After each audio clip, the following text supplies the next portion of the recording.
After that second update, I had a bad feeling in the pit of my stomach. Something bad was going to happen to Florence. In my heart, I wanted to be able to hold her, to console her, and tell her everything was okay, but she lived 100 years ago. She feels so real and her problems so relevant that it's hard to believe this was so long ago. With a heavy heart and a stomach full of butterflies, I continued reading the journal. May 1918.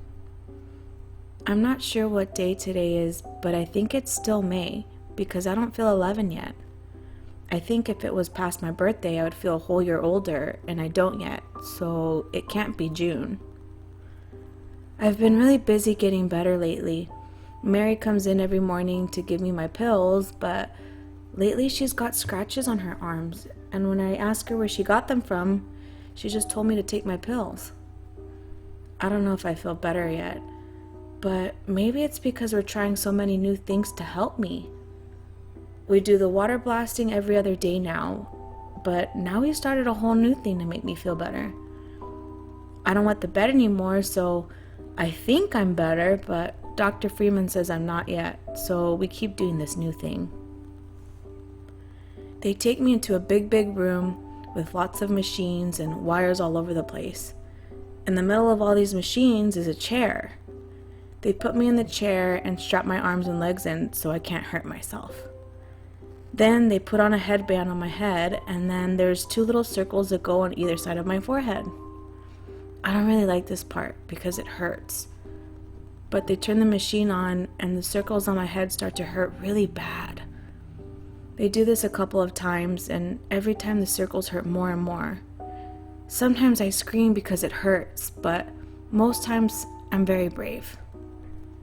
Usually when we're done, I take a wheelchair back because I'm just so sleepy, and I get bruises on my forehead. Mary doesn't like when I get these treatments. Her face goes all white, and she helps me into bed with a pat on the head like she does. My roommate, 0698, is gone now.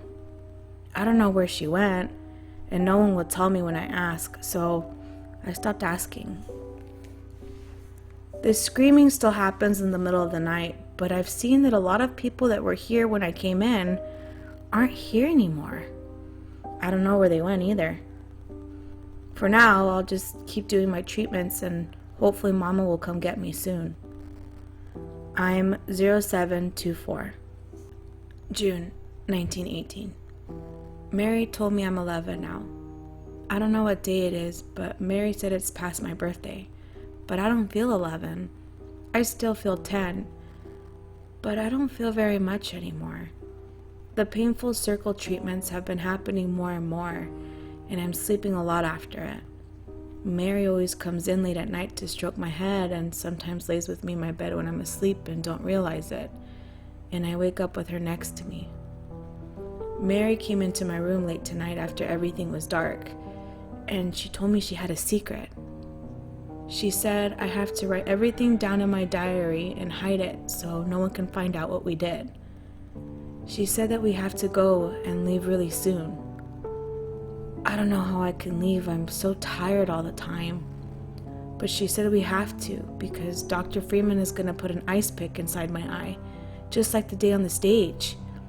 That scared me because she screamed really loud, and I don't want to hurt any more than the circle treatment.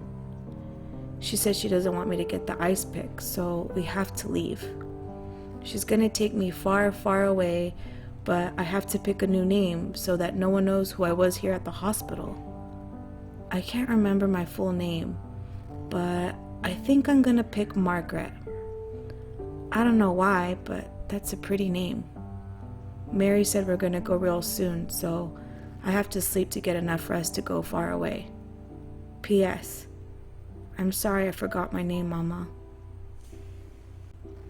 June 12th, 1918. My name is Mary Baker, and I'm a nurse at Kings Park Psychiatric Hospital.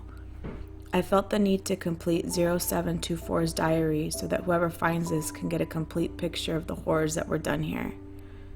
There was nothing mentally wrong with 0724. I knew it, and the doctors knew it, but her parents dropped her off here and we had to treat her like any other patient. That is, until Freeman came along. He said that 0724 was some sort of psychopath and needed to be dealt with. That's when he started to increase the frequency of the hydrotherapy and even threw in electric shock therapy. That poor little girl doesn't know what is happening to her, but she is the most brave girl I have ever met in my 4 years working at this dreadful place. I know that 4 years is a long time, but let me tell you, whoever finds his diary, what I did to help the patients here. Every night I would take a look at the list of the next patient to undergo that terrible therapy that Freeman calls a lobotomy. It's monstrous if you ask me. I would look at which patient was next to receive that treatment and quietly slip into their room and kill them. Make it look like an accident so no one suspected me and silently save them from becoming a pawn in their game. The patients call me the angel since I come every night around the same time, and they've actually begun to scream when they see me walking the hallways. But no one has investigated because all these kids are just crazy. I had to face the facts though. Death is preferable to living in a vegetative state, which is what most of them become. And when I realized that 0724 was next on the list, I couldn't bring myself to do it. I decided we're gonna escape. Her parents obviously don't care about her, and I do. I'm taking her away and we'll live off the grid. Change our names, move far away, and no one will ever know. No one will ever miss us. So whoever finds this and reads this, you know the facts. Mary Baker and whoever 0724 was no longer exist. I handed the diary off to Florence's family and needed a good while to wrap my head around what happened. Mary was an angel of death. She killed the patients that were going to be lobotomized because that's what she thought was the right thing to do. She left this journal for someone to find so that she could make amends with what she did. She couldn't keep it bottled up inside and couldn't just stop and leave without saving Florence, so she just left and took Florence with her. I hope to God that Florence was safe and able to live out a happy childhood. But with Mary, I just don't know.